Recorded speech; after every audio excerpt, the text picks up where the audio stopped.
Hello, welcome back. This is LPGrodus with How Far Can I Get?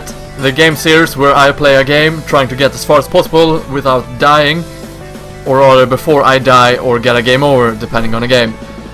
This time I'm going to play the indie game known as Rosenkreuzstilette Freudenstachel. It's a Japanese game which have a few similarities with Mega Man, or basically the core game is a lot like Mega Man.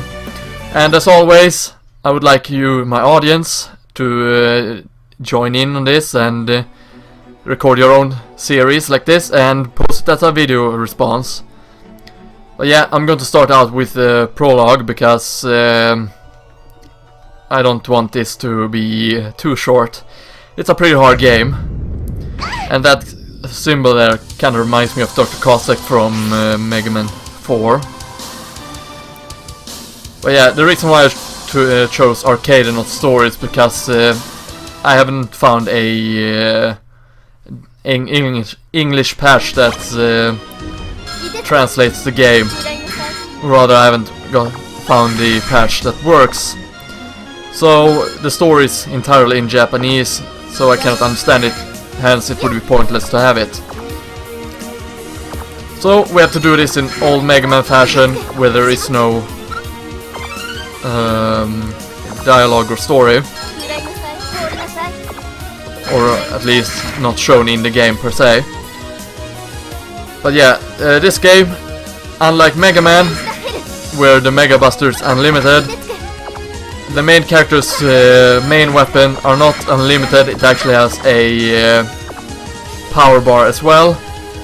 However, I do not know what happens if you lower it so it becomes empty. But yeah, I bought this game yesterday. I had seen a picture on it recently, or not recently, but a few days ago, which I decided then that I wanted to buy it, but then I forgot about it until Banga yesterday said something about a indie game that is a lot like Castlevania, Bunny Must Die, which made me think about this game. So I looked for it and remembered that I actually had written down the name. So I searched on it for Google and found a website where I could buy it. So I bought it. And I've been practicing at this quite a lot today. Beaten most of the bosses in the game. Also, when it comes to this game, it's all about patterns. So in order to defeat the boss, you need to learn the patterns and then learn to avoid them. Also, don't spam your attack because it won't do more damage because you spam it and hit several times. There's only one hit that will do the damage. And then she has a short amount of invincibility frames. However, this green projectiles, you can break them, so don't bother not spamming there. But as you can see, it's all about the patterns. And off they go. And even though we would have had a story, I wouldn't understand it anyway. And yes, this game do in fact have a password system, and you can also save the replays if you so choose. However, since I prefer live commentary and all that stuff, I'm recording it live as well as I'm talking. So here we have the boss select screen. As I practice, I've beaten all these bosses. At this stage I haven't gotten or played at all. And on these two stages I've actually managed to get to the boss, but can't defeat the boss as far. And you know it's a Japanese game because all the women either have giant breasts, have cat costumes, kinda elf-like, or have giant tits. But yeah, I'm going to start with Shwermuta Kasola Merkle. Or as the boss name suggests, Shwermuta. But yeah, the stages in this game have several reference to other Nintendo and other popular games such as Mega Man, Mario and Castlevania. Also Goblin, what is his name? Ghost and Goblin. But yeah, if you go into the warp pipe here, you can get back to stage select. But we don't want to do that. You can also jump on the goop creatures here to kill them. You cannot warp down in any warp pipes, sadly. And if you touch the flagpole, you'll get back to the character select screen. What you want to do here, however, is jump down here. Also, this was actually the first boss I defeated in the game, so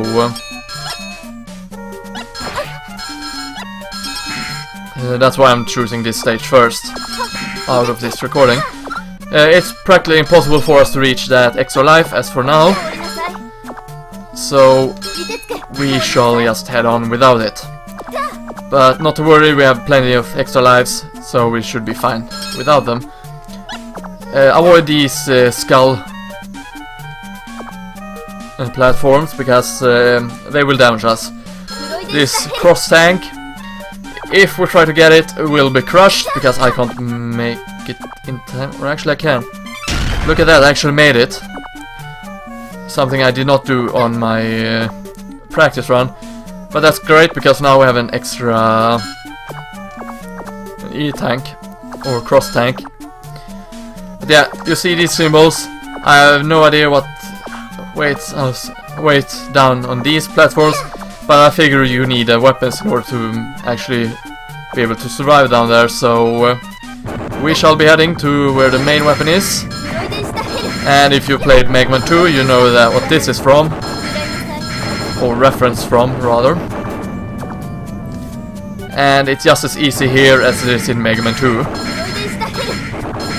If not easier, because you can shoot several projectiles at once, unlike Mega Man's Limited 3. See, I think it is here we want Stan to be out of reach for his attacks.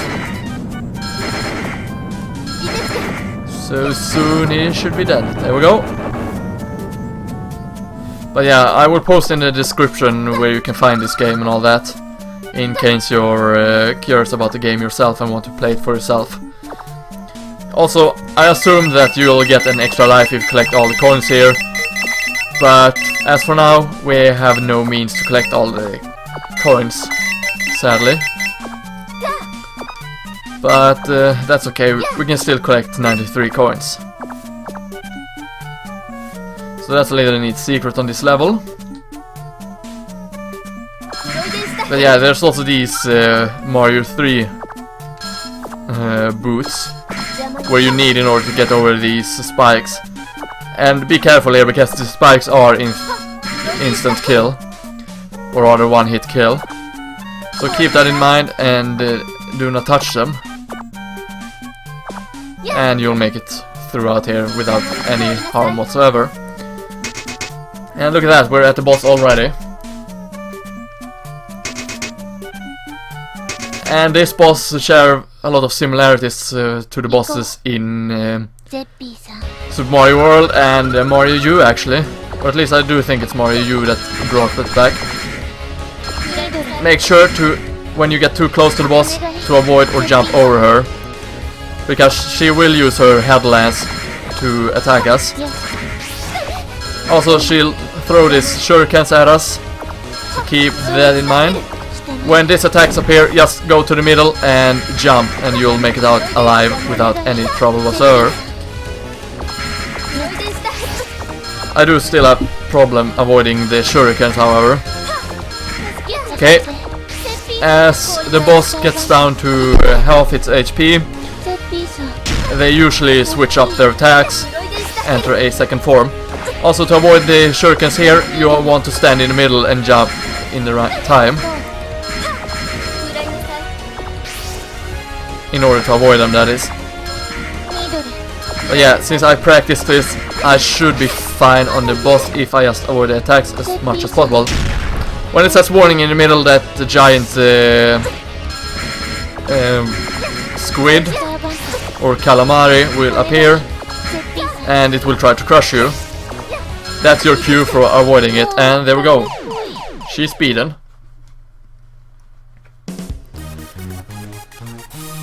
Also, this is a game that I do plan to let's play some point in the future.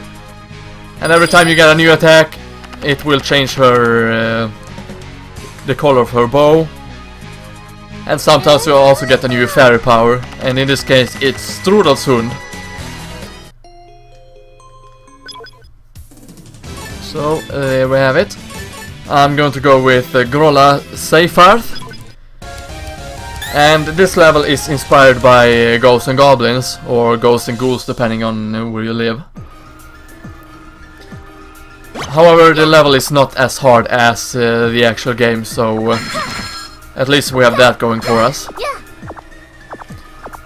But yeah, it's a really addictive and fun game.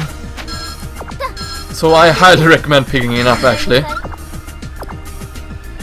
And as you can see, these guys also have in common with Castlevania and Mega Man 2. Since both Mega Man 2 and Castlevania have those.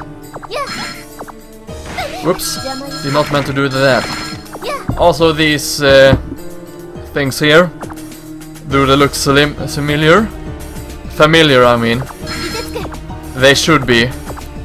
Also this is directly from Castlevania, where they just fall and hit the floor. Yeah. Since those spear-like things are from Mega Man 3. And this should definitely look familiar if you're watching my Mega Man 3 Let's Play. In fact, that episode went up when this episode goes up. Meaning today in your time perspective. But yeah, these guys are directly from Mega Man 3. The Hardman stage. Oh, and don't fool you, this is just the mid-boss, Astaroth. Astaroth is a boss from Ghosts and Goblins. In fact, he's the final boss, I believe. But yeah, he's quite simple. All you have to do is avoid his crotch balls and his lasers, and then he'll die. Sometimes he'll also drop a big energy pellet. Unfortunately for me, he did not do that right now. Also, if you want to grind up on health pellets, these snakes are quite a good way to do so. Be careful though, because they function exactly like Surge Snake in Mega Man 3, where they move onward to the passage. Also, the blood here is slippery, so making this similar to Flashman stage, but also to Ghosts and Goblins yet again, because all of the zombies and that. But yeah, it's a neat features that's in this game. Make sure to not hit the spikes again, because again it's instant kill. One thing I like really much about the game is the music. It has similarities both the awesome Mega Man type of music and Castlevania feel about it. And crap, I did not meant to fall down, but that's okay because I got my Strudel Hound. And of course it went down on the wrong passage. But yeah, with it functions exactly like Rush Coil, where you can jump up and, well, use it like a spring, obviously.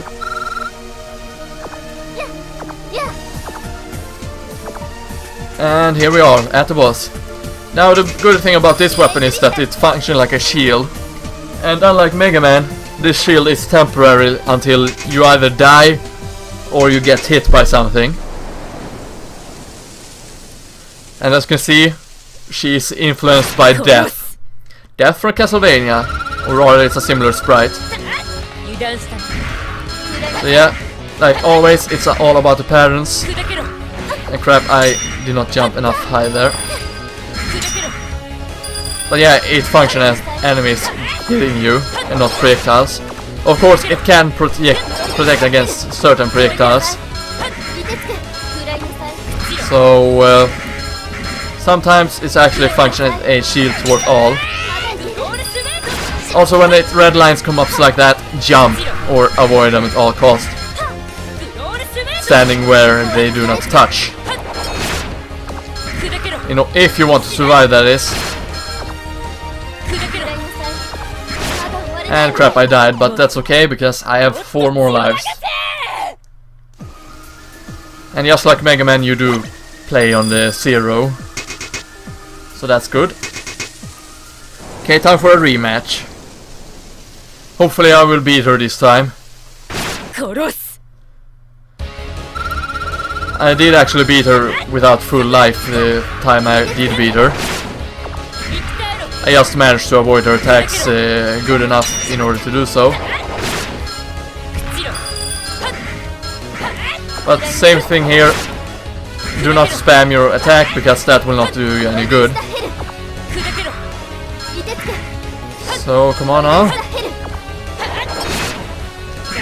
Okay, half her HP is gone. And that's when she's doing that super attack. But then again, it's still easy to avoid if you just jump right in time. Because like I said, it's all about the parents. Okay, crap. So slide under that and we're home free. Just 2 more hits and she'll be dead. There we go. My practice of this made it really good here. It made me easier for me to survive that also, so. And what do we get? We get Ice Swords. I have no idea what that means.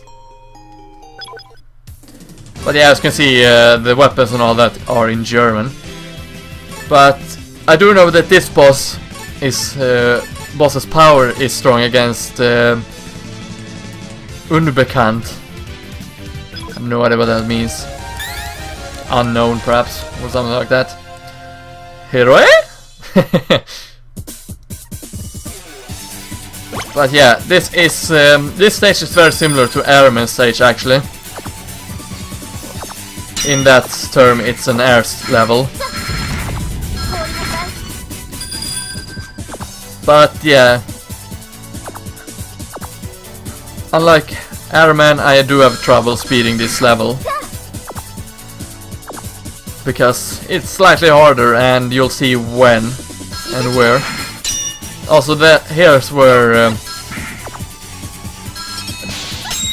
oh yeah, this attack, it freezes the projectile. But like I said, this is where the shield comes in and actually works great. As you saw, it protects against the projectile.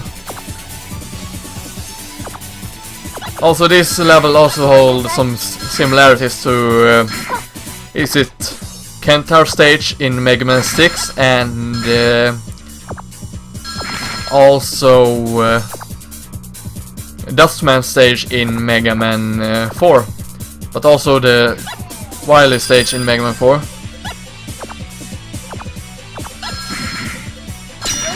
Also that platform goes down and such. But anyway, here is where I usually die. So I'm going to use this shield to make sure that I'm protected from every enemy attack that comes in contact with me. And of course I hit the bird and fall down to my death. That's usually how this place ends for me. But lucky for us that we did get a midpoint. So here we have it. Let's see if we can do this right this time around. Okay, I actually did manage to get hit by a projectile, which almost cost me my life. Okay, so there we go. I don't think you want to get these birds too high. Since... oh crap. Since... oh, stupid me. Since that will make you fall down, I believe. Wrong attack, and... oh shit, I'm down 2 lives now. I might have screwed myself over solely on the stage I chose. Okay, that was just stupid. So, if I die now, it is game over. And the worst part is that all of this is just stupid death and nothing more. That's the worst part about it.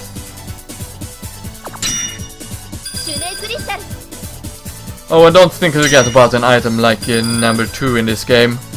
Or the rush yet. Because I'm gonna use the bird to make sure that I survive this. Because yeah, well, there is an item like this in this game, but you actually get it after beating this boss. Gonna use it on this weapon. But yeah, now we're on the part that it's similar to the Dustman stage in Mega Man 4, where you have the platforms either moving up or down, but in this case, oh, I screwed myself over big time now. So here we have game over. Also, the game over screen is different depending on which boss you get it on, so keep that in mind. So yeah, there we have it. We didn't make it further than just one episode, sadly, but I hope you've enjoyed. So this has been LPGrodus. Thank you for watching and stay froggy, everyone. See you next time.